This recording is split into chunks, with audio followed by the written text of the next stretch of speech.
আসসালামু আলাইকুম। আজকে আমি কথা বলবো ইনভেন্টরি ম্যানেজমেন্টের একটা টপিক নিয়ে। এবিসি অ্যানালাইসিস, একে ইনভেন্টরি ম্যানেজমেন্ট টেকনিকও বলা হয়ে থাকে।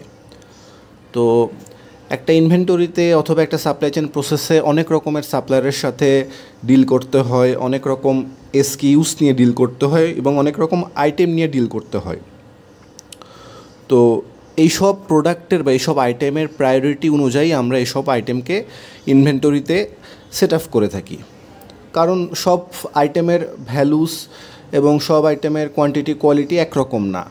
কিছু আইটেমের কোয়ান্টিটি কম থাকে কিন্তু কস্ট অনেক বেশি থাকে, আবার কিছু আইটেমের কোয়ান্টিটি অনেক বেশি থাকে আবার কস্ট অনেক কম থাকে। তো ওই এবিসি অ্যানালাইসিসের মাধ্যমে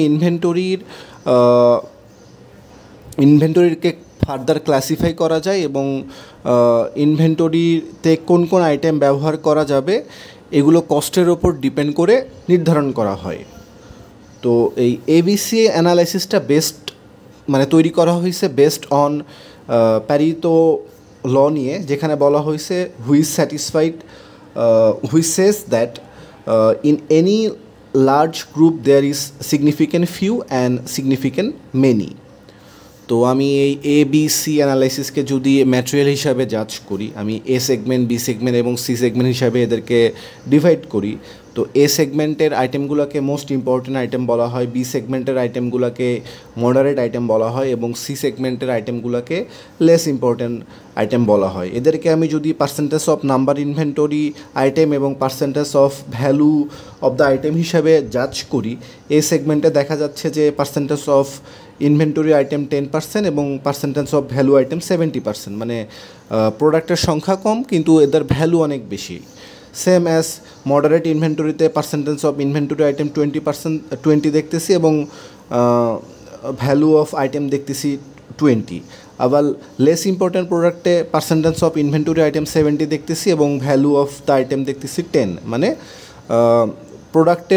প্রোডাক্ট অনেক বেশি কিন্তু প্রোডাক্টের কস্ট অনেক কম। তো এভাবে বিভিন্ন কোম্পানিতে বিভিন্ন সেগমেন্টে বিভিন্ন রেশিওতে এই most important item, moderate item এবং লেস ইম্পর্টেন্ট আইটেমগুলো ডিভাইড করা হয়ে থাকে। তো এরপর আমি একটা গ্রাফ দেখতেছি, গ্রাফটা আপনারা ইজিলি দেখতে বুঝতে পারবেন যে কীভাবে মডারেট করা হয়েছে প্রত্যেকটা সেগমেন্টকে এবিসিকে।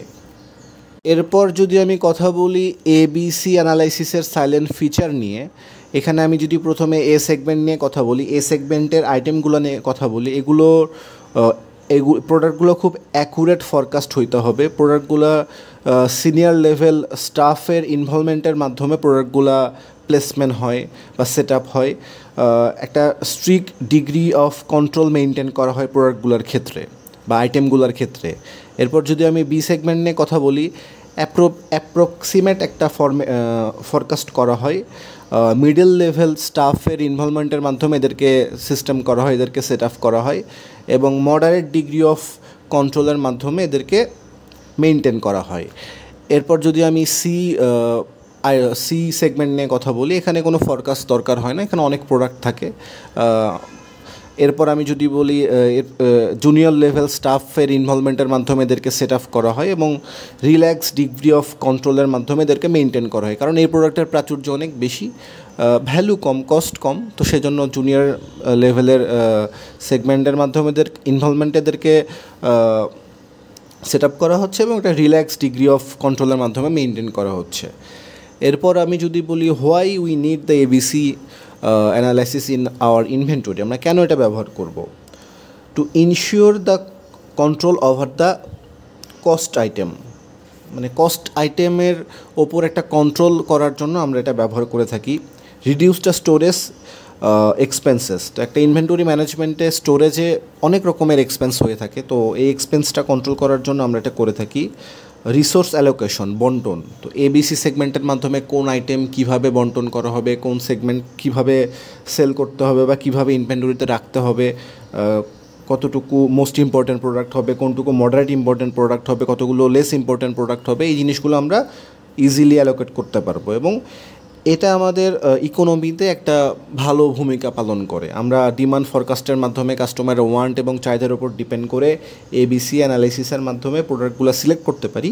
এতে যে প্রোডাক্টগুলো ভালো সেল হচ্ছে সেই প্রোডাক্টগুলো আমরা একটা সেগমেন্টে রাখতে পারি, যে প্রোডাক্টগুলো একটু মডারেট কম সেল হইতেছে সেই প্রোডাক্টগুলো একটা সেগমেন্টে রাখতে পারি, এবং যেই প্রোডাক্টগুলো খুব মোস্ট ভ্যালুয়েবল কীভাবে তৈরি করলে এই জিনিসগুলা একটা কাস্টমারের স্যাটিসফাইড হিসাবে ভূমিকা পালন করবে এবং ফিউচারে একটা ইকোনমিক কম্পিটিটিভ অ্যাডভান্টেজ ক্রিয়েট করবে কোম্পানির জন্য, তা আমরা এই এবিসি অ্যানালাইসিসের মাধ্যমে বুঝতে পারি। ধন্যবাদ।